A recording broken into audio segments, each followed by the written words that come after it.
Hola, soy Felicidad Aveleira y estas son las noticias de Mediodía en Digital. Noticias Telemundo Digital.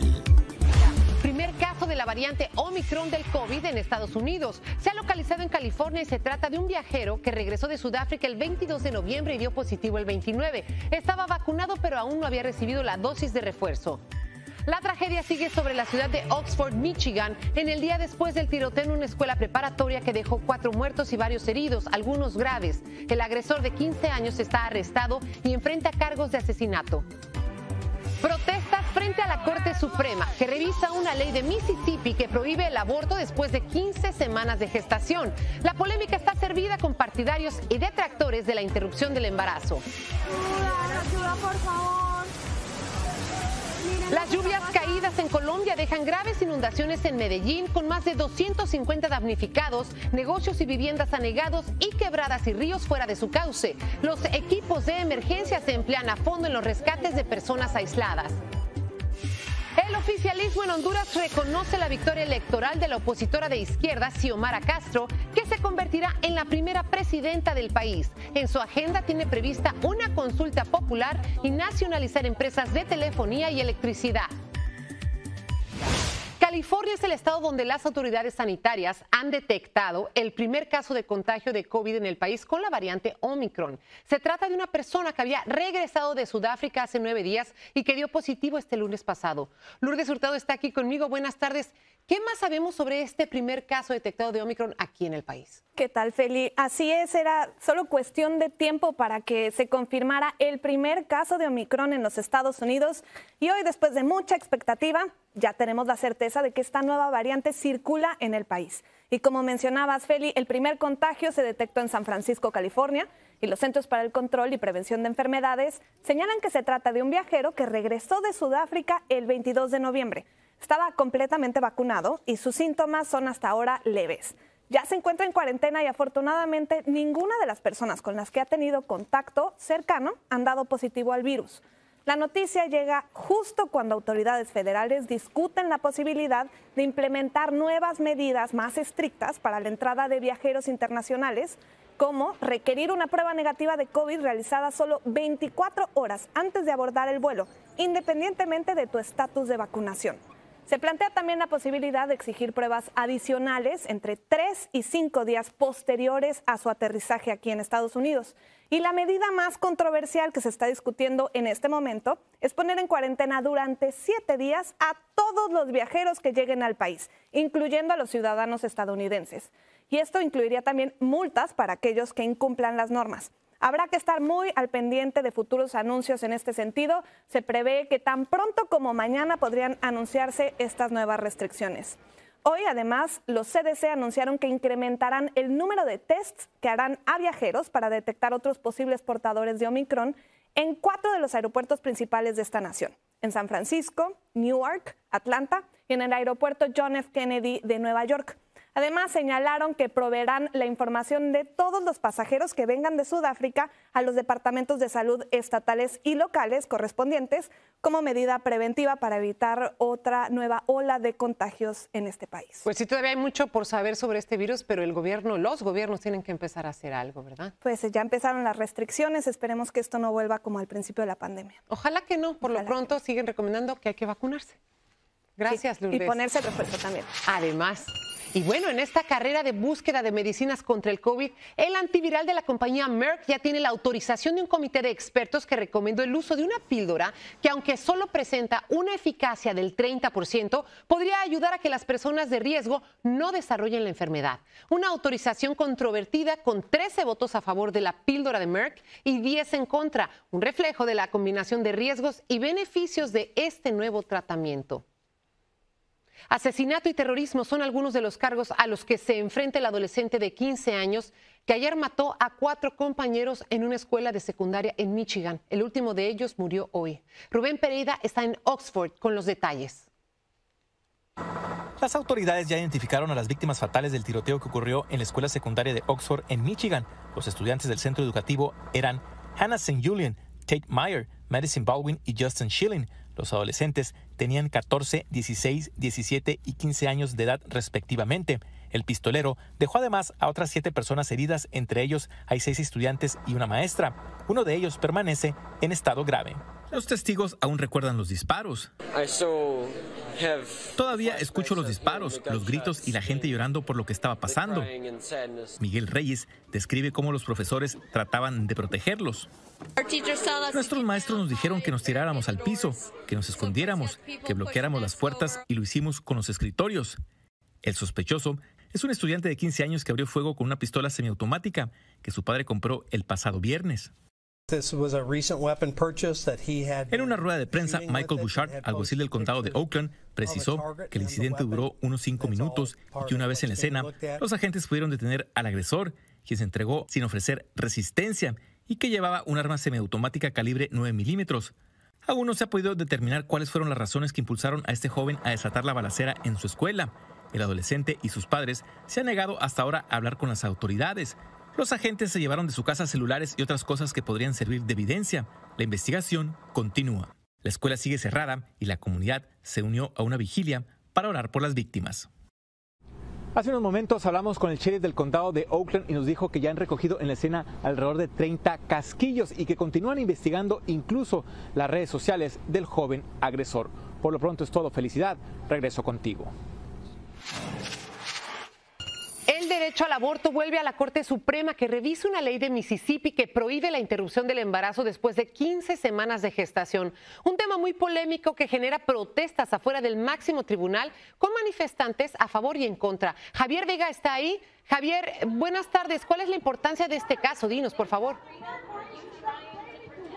Felicidad, buenas tardes. Efectivamente, una discusión importante porque se habla del mayor reto legal que hay al derecho constitucional al aborto en el país, algo que los magistrados, como puedes ver, escucharon argumentos durante 2 horas en medio de protestas. Este derecho constitucional al aborto establecido por este caso histórico de Roe versus Wade de 1973, que impide a los estados prohibir la interrupción del embarazo antes de que este sea viable, es decir, alrededor de las 24 semanas de gestación, pero el desafío viene del estado de Mississippi, que está prohibiendo el aborto después de las 15 semanas, algo que fue bloqueado en varias cortes inferiores y por eso llegó a este máximo tribunal que sabemos después de la presidencia de Donald Trump tiene una mayoría conservadora. Justo ante estos magistrados compareció el representante legal de Mississippi, quien les dijo que deben dar un vuelco a los precedentes legales, que estos precedentes no tienen lugar en la historia y en las tradiciones del país y que más allá de lo que dice la ciencia, esta línea de la viabilidad del embarazo debe ser trazada por la legislación. Importantes también del otro lado los cuestionamientos de la magistrada Sonia Sotomayor, quien dijo que esto podría tener un trasfondo político porque se podría estar aprovechando la nueva composición de la Corte y también dijo que debe defenderse la salud y la vida de las mujeres. Evidentemente, Felicidad, un tema que genera mucha polémica, la efervescencia de la que podemos dar cuenta en este momento aquí en la Corte Suprema con posiciones ideológicas de un lado y del otro que quedan muy patentes en los discursos, en las pancartas y en las consignas. Y 2 datos importantes antes de despedir. El primero, según los CDC, la mayoría de los abortos en el país se están practicando en las 13 semanas del embarazo, es decir, antes del límite que se está discutiendo. Y segundo, ya escuchados estos argumentos, la resolución del caso no va a ser inmediata, tendremos que esperar varios meses. Felicidad. Estaremos pendientes. Gracias, Javier. Xiomara Castro se convierte en la nueva presidenta de Honduras y ya ha recibido la felicitación de su oponente, el oficialista Nasri Asfura, y también de la administración Biden. En la agenda de trabajo de Xiomara Castro hay iniciativas que seguro van a ser polémicas. Jenny Corado nos trae más información. Jenny. Te cuento, Felicidad, que aquí en Honduras se vive un ambiente de satisfacción y orgullo. Primero, porque las elecciones fueron una fiesta rompiendo récords de participación ciudadana. Y luego por el abrazo histórico con el que el oficialismo reconoció la victoria de la oposición. Quiero decirles que hoy me reuní con Xiomara y toda su familia. Fui a su casa para felicitarla personalmente. Ahora quiero decirlo públicamente, que la felicito por su triunfo y como presidenta electa, deseo que Dios la ilumine y la guíe para que en su administración haga lo mejor para el beneficio de todos nosotros los hondureños. El gesto de Asfura ha sido reconocido como una muestra de madurez política. Puede darse como un acto de humildad de parte del candidato, ¿verdad?, Nasri Asfura. Pero en medio de la fiesta democrática, Xiomara Castro sacudió el ambiente con el anuncio de 30 acciones que implementará durante sus primeros 100 días de gobierno.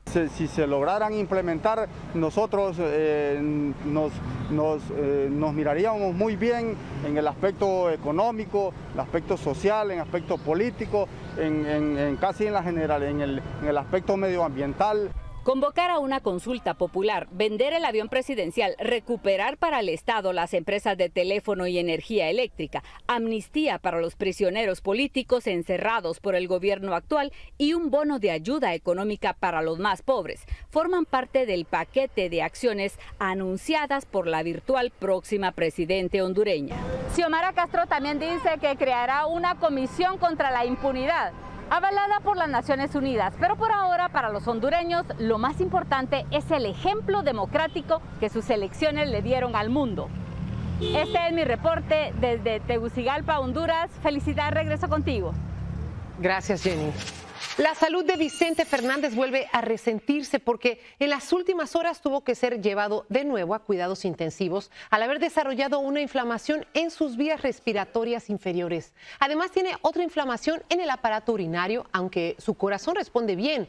La familia emitió un comunicado en el que asegura que don Chente está bajo los efectos de la sedación, pero que interactúa con su esposa y con el resto de su familia. Desde aquí le deseamos que regrese su salud al charro de Huentitán.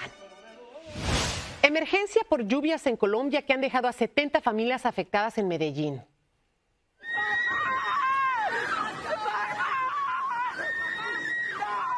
El agua caída en las últimas horas desbordó ríos y quebradas. También inundó viviendas y negocios. Los equipos de emergencia no han parado. Entre los rescates que han hecho está el de 3 niños que quedaron atrapados en el sótano de un inmueble, donde también recibieron atención otras 6 personas que fueron arrastradas por un caudal. Por ahora hay unas 250 personas afectadas y 7 heridos. Andrés Manuel López Obrador cumple hoy 3 años en el poder en México con pocos resultados, pero con un grado de popularidad alto. Durante su presidencia se han abierto muchos frentes, pero hay uno que no cede: la violencia imparable que mantiene al país bajo amenaza constante. Raúl Torres, cuéntanos, buenas tardes. Coches bomba, explosiones y la fuga de reos de una cárcel. Así llegamos al día en que se cumplen 3 años del gobierno del presidente Andrés Manuel López Obrador. Yo te saludo desde la capital mexicana. A las 4 de la mañana explotaron los autos bomba en Tula, Hidalgo, en diversos lugares, pero cerca del penal. Vamos a escuchar a una testigo. Empezó quemándose un carro. Posteriormente, a las 4:10 se escuchó un estallido, se fue la luz, vibró todo el hospital. Y disparando con violencia, un grupo armado ingresó a la prisión y sacó de ahí a 9 reos, acusados de diversos delitos, pero principalmente de ser huachicoleros, es decir, ladrones de combustibles. Entre ellos estaba el líder Artemio Maldonado, alias el Michoacano, el R o el Rabias, que había sido capturado hace apenas unos días. Pero como te decía, hoy se cumplen 3 años del gobierno del presidente López Obrador y llega con muchos pendientes. En el tema de seguridad, más de 100,000 asesinatos. En la pandemia de COVID-19, casi 300,000 muertes. En economía, una inflación que no se veía desde hace 20 años. Sin embargo, Andrés Manuel López Obrador tiene una aprobación de más del 60% entre la población, aunque más del 30% no aprueban su gobierno. Hoy el presidente dará un mensaje a la nación como le gusta en el Zócalo de la capital. Y a pesar de la pandemia que no ha terminado, se espera que el Zócalo esté completamente lleno. Regreso contigo. Gracias, Raúl. Desde que empezó la pandemia del coronavirus, más personas en el condado de Los Ángeles están sufriendo inseguridad alimentaria y casi la mitad de ellos son de origen latino. Dinora Pérez nos lo cuenta. Ven y agarra tu comida totalmente gratis. En la página de Facebook de la Iglesia Faro de Luz anuncian la llegada de los alimentos. Cada viernes tienen un banco de comida y cada semana llegan familias nuevas. Y me parte mi corazón porque veo que es para todas las personas la necesidad, desde ancianos hasta personas embarazadas. Personas como esta abuelita con su nieta o esta madre. Ella fue grabada por la directora del banco de comida el primer día que recibió la asistencia. Tenía ni una banana para darles. Okay. Pero gracias a Dios que me hizo que lo mirara por Facebook. Según un reporte del Departamento de Salud Pública, la inseguridad alimentaria es un problema grave en el condado de Los Ángeles. Durante la pandemia ha afectado al 34% de los hogares de la región, independientemente de los ingresos. El 40% de los latinos experimentaron inseguridad alimentaria y fueron los más afectados de abril a diciembre del 2020. Los bancos de comida notan el incremento y la necesidad. Están pasando hambres, porque aquí se ve la necesidad de las personas que dicen que se han visto que no tienen que comer ese día. A largo plazo, la inseguridad alimentaria trae enfermedades como diabetes, presión alta y obesidad. Incluso los deja más vulnerables a COVID-19. Las personas que experimentaron inseguridad alimentaria tuvieron casi el doble de probabilidad de haberse infectado de COVID que los que tuvieron seguridad alimentaria. Okay, you're very welcome. Las autoridades locales sugieren una salud más equitativa y esperan que agencias y organizaciones ayuden a batallar este problema. Síganos en nuestras redes sociales para más noticias y visiten noticiastelemundo.com.